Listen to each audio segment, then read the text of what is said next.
I'm Britt Clennett in Hong Kong and welcome to View TV News. Coming up on tonight's show. North Korea launches yet another ballistic missile just days before G20 world leaders meet.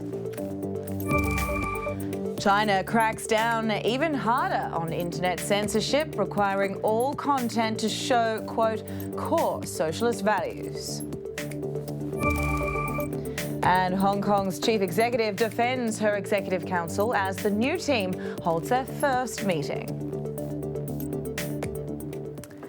Well, a major announcement came from North Korea this afternoon as Pyongyang said its rockets now have the capability to hit anywhere in the world. That's after what it called a successful test launch of an intercontinental ballistic missile this morning. Here's Grace Lee with that report.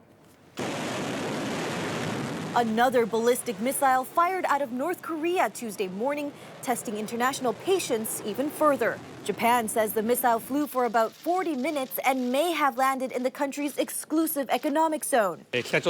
North Korea has again enforced a launch of a ballistic missile, ignoring repeated warnings from the international community. It comes just days before world leaders meet for the G20 summit, where the US, China, Japan, and South Korea are expected to discuss efforts to rein in the reclusive state. Donald Trump has already held back-to-back calls with Tokyo and Beijing over the issue, with both Asian countries reaffirming their commitment to dealing with the North. Pyongyang has been rushing to develop a nuclear missile capable of hitting the U.S. Moon Jae-in has called for a National Security Council meeting in response to the latest launch. The South Korean leader met with Trump last week, where the U.S. president called for a determined response to North Korea and stressed the importance of an alliance between the two sides. Well, China is calling for restraint following this latest missile test, but the pressure is mounting for Beijing to push back against Pyongyang. For more on that, here's Beijing correspondent Dan Epstein. Well, China's foreign ministry spokesman Geng Shuang today has called for calm and restraint following the outcry about North Korea's latest missile test, which experts say, if the trajectory was slightly changed, could have potentially reached the USA.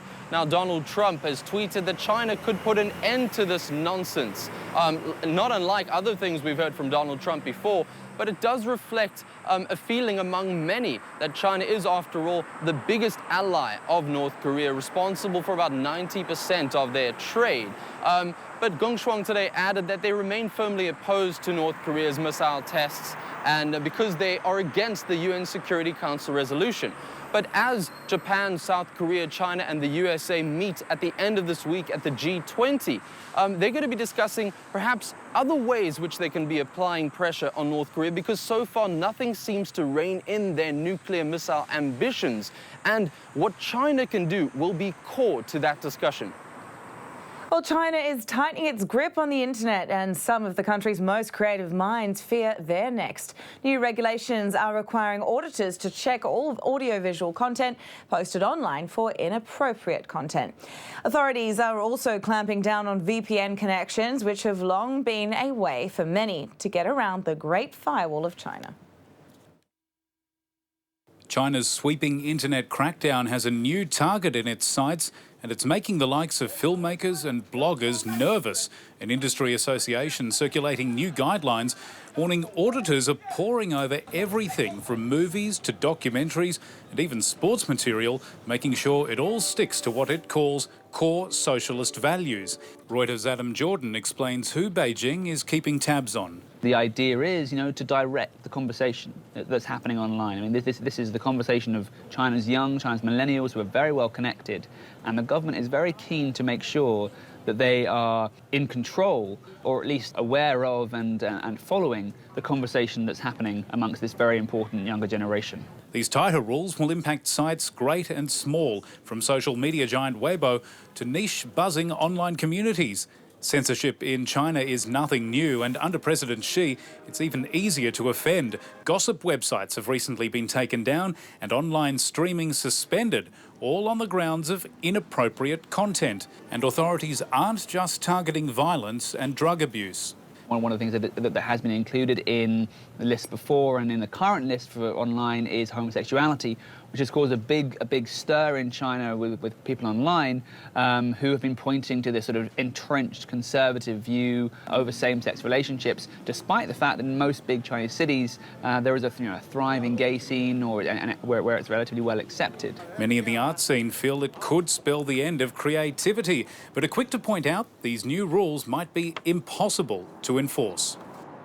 Well, staying in the mainland, torrential rain has lashed parts of east and south China, killing more than 30 and forcing hundreds of thousands to evacuate from their homes. Heavy rain and flooding have engulfed provinces including Zhejiang, Jiangxi, Hunan and Guizhou, damaging crops and shelters. State media CCTV showed footage of rescuers helping residents evacuate from their homes. The government is giving out 700 million yuan in emergency aid to the 4 affected provinces to help those who have lost their homes and family members. Well, local news now, and Chief Executive Carrie Lam this morning defended her newly appointed Executive Council members. That's as she put them to work on a slew of new policy ideas in her first ExCo meeting since taking office. Speaking to the media after the meeting, she called the 16 non-government council members wise ones, saying their average age was higher than that of her principal officials. Among the team are finance heavyweights and veteran politicians such as Ip Kok Him, Ronnie Tong and Regina Ip. Lam brushed aside concerns that some ExCo members also hold duty as legislators, which critics say is a conflict of interest. The 7 current Legislative Council members who have agreed to serve on the Executive Council are not there to just rubber stamp the government policies or to help us to lobby for Legislative Council members' support. They are there to convey to us the views and sentiments of the Legislative Council members so that these views and opinions could also be taken on board at an early stage. Well, at the top of ExCo's agenda is the extra $5 billion that Carrie Lam wants to inject into recurrent education spending. Sources say the government will first spend around $3.7 billion on increasing the teacher-to-student ratio and subsidising some self-funded, financed undergraduate programs. Lam said a consensus on the allocation of resources has been reached in the education sector and that she will unveil details of the plan during LegCo's Q&A session tomorrow. Well, it's time now for business.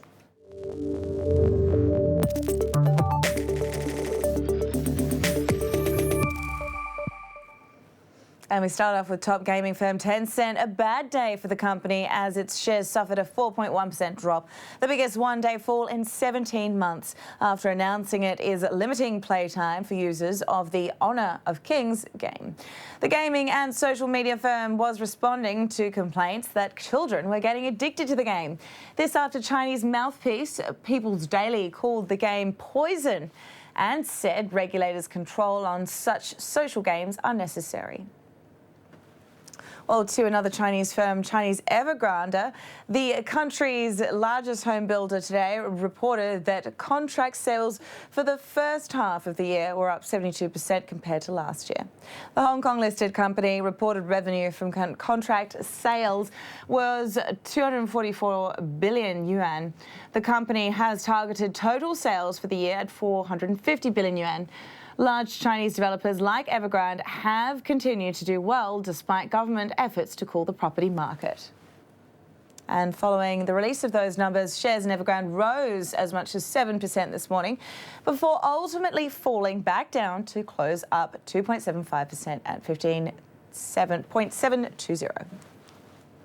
Well, ultimately, we've had a torrid day on the markets here. The Hang Seng Index of leading shares falling 2% earlier before recovering to finish down more than 1.5% at 25,389 points. Tech companies and consumer cyclicals, things like housing, entertainment and retail companies, all dragging the price of shares in Hong Kong down. Well, while things haven't looked good for investors here in Hong Kong, in Syria there's an altogether different type of investment concern. The government there has been holding a tourist investment forum in the capital Damascus, and it's warned that only those who have supported President Bashar al-Assad during its civil war will reap the benefits of the economy. Syrian Prime Minister Ahmad Khamis said there would be qualitative advantages for friends, adding that 449 investment projects from 2011 to June 27 show foreign investment has remained steady. The issues of safety and security are clearly important to attracting local and international investments. There are some Syrian and foreign investments that have remained steady throughout the conflict, and we see this in investors who are not afraid of war as they build new projects. Now, when it comes to sending people files online, Dropbox has been a big choice for many. So much so, in fact, that it's now looking for underwriters for a potential IPO. And if it goes ahead, it could be the biggest share offering by a US tech firm since Snap. Fred Katayama has more. Dropbox is looking for underwriters. Sources told Reuters a data-sharing company could launch an initial public offering later this year. If it does, Dropbox will be the biggest U.S. technology company to go public since Snap. Dropbox declined to comment. Liana Baker covers the story at Reuters. Dropbox was valued in 2014 at over $10 billion. Sources I'm speaking to don't think a $10 billion valuation will be possible. The big trend right now in IPOs is these down round IPOs. We've seen them a lot. We saw it with Snapchat. We saw it with Box a few years ago, which is Dropbox's biggest competitor. Companies are going public at a lower valuation that they raised money at privately. Dropbox started in 2007 as a free service for consumers to share large files. It now focuses on selling its services to companies. Now, many of us will have used deliveries for everything from food to gadgets. But how much easier would it be without the delivery man? That's what the grocer Ocado is trying out in the UK. The company's self-driving vehicles are making their first trials. David Doyle reports. Could this be the end for the humble delivery man? This is Ocado's new self-driving delivery vehicle. The online-only supermarket has trialled what it calls the UK's first drive